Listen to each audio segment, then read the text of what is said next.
Hello, welcome to Calling America, where patriots from across the U.S. come together to discuss current bills being passed by Congress and executive orders being signed by former Vice President Joe Biden, and furthermore, how those bills and executive orders affect each of us in our respective states. As always, unless we are quoting direct sources, all statements in this video are personal opinions. You can find all sources in the description below.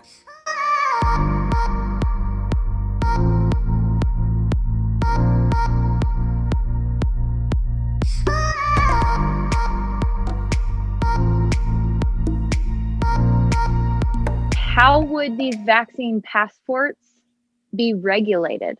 Will there be a medical exemption to people that can't get the vaccine? Will there be an exemption for people that say, I don't want to get the vaccine? How is it going to be regulated? Mitch. I listen to all kind of doctors. And one of the doctors I listened to was Sukarat Bhakti. I sent that over to Truth Matters Telegram page to link to it. This is pretty scary. And what everything that Courtenay said is exactly true and comports with what that doctor was saying. One of the things he drove in on is, infection that comes through the lungs, okay, generally do not disseminate to the blood, especially in then COVID. COVID does not disseminate to the blood. The antibodies that would be generated by a vaccine, if it actually generated antibodies, exist in the blood. So if it doesn't disseminate to the blood, how's it going to stop it? So I want to throw that out there. Now I'm going to get to the vaccine passports. What they're trying to do is not use state government or federal government to push it. They're going to use their wider range of corporate partners to implement this. Things like Delta Airlines, Walmart, big box stores, they're going to say, hey, you got to have a vaccine passport to enter the store. So the government's going to have their hands off. We didn't do anything. They're private business. They can do what they want.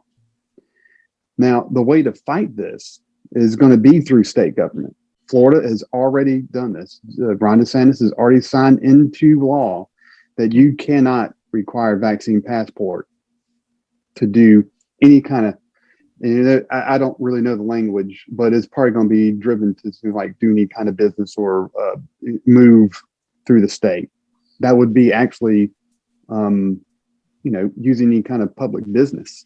If you're in business, you're in public, so you won't be required to show a vaccine passport to enter the Circle K or the Dunkin' Donuts or the Walmart.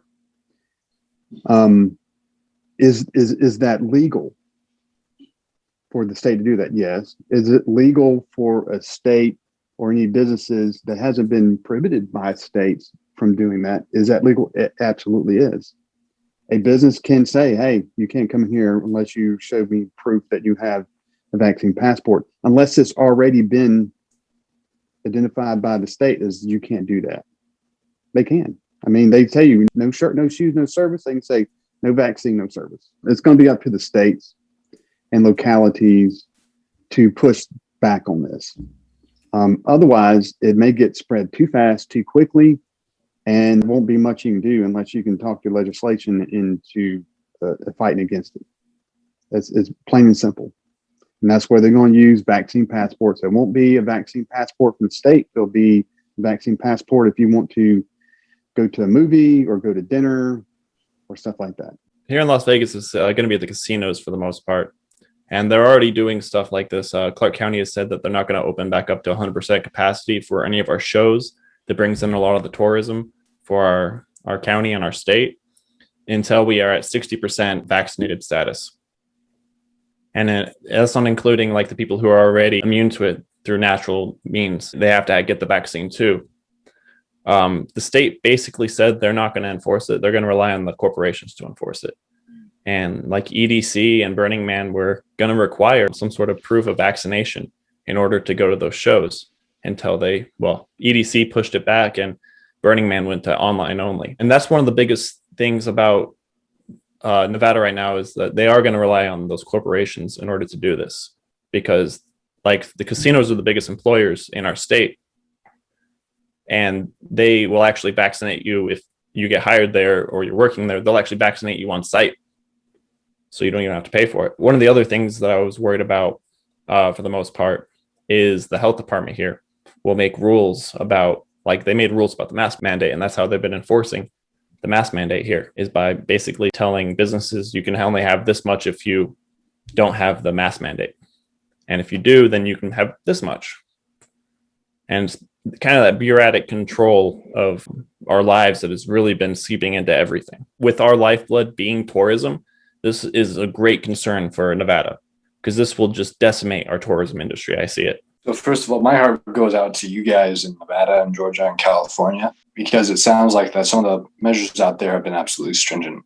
Here in Utah, we just recently, I think it was April 10th, I forget the exact date, but sometime in April, the governor recently just took off the mask mandate.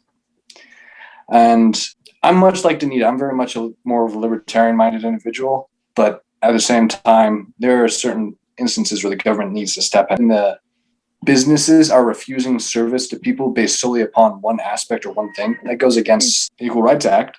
And not to mention that it's going to destroy tourism around the world. For instance, Ursula von der Leyen, the president of the European Commission, the head of the EU, the European Union, has said that they will start allowing people in from vaccinated countries and only people in who are vaccinated.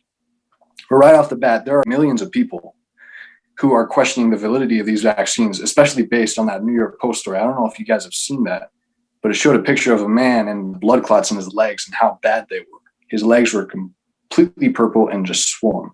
The skin peeled off, yeah. Yeah. The skin peeled off. It was horrendous. Perfect.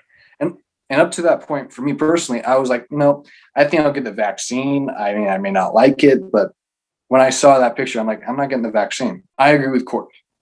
It's blatantly unconstitutional to deny people a service based solely on that. But the thing is that Congress and politicians nowadays, especially on the Republican side, they don't have a backbone for the most part. There are very few governors, very few state legislatures who are actually doing anything to stand up against this medical tyranny. And B, the Democrats, when they take power, they refuse to relinquish it, as we're seeing with our previous podcast, HR 1. And they will start cracking down on people who do not have it. They're essentially setting up a new caste system where if you do not refuse to get the vaccine for valid reasons, then you're not going to be a part of the in crowd. You're going to be ostracized. So the social consequences of this are just automatically going to be horrendous. Not to mention the fact that it feels as though this is a brand new religion, the state religion, and the God is science. And I love and respect science, but the interesting thing about science is that we as humans are constantly learning new things. And so anyone who's like, oh, I'm an expert in this field, well, you know what? That field may change in 10 years. So I would say I'm the leading authority, but not the expert, because expert automatically denotes that you know everything. Nobody can ever know anything, no matter how much knowledge you have in one particular area. And Fauci hasn't actually done anything in his entire medical practice other than work with China and Wuhan.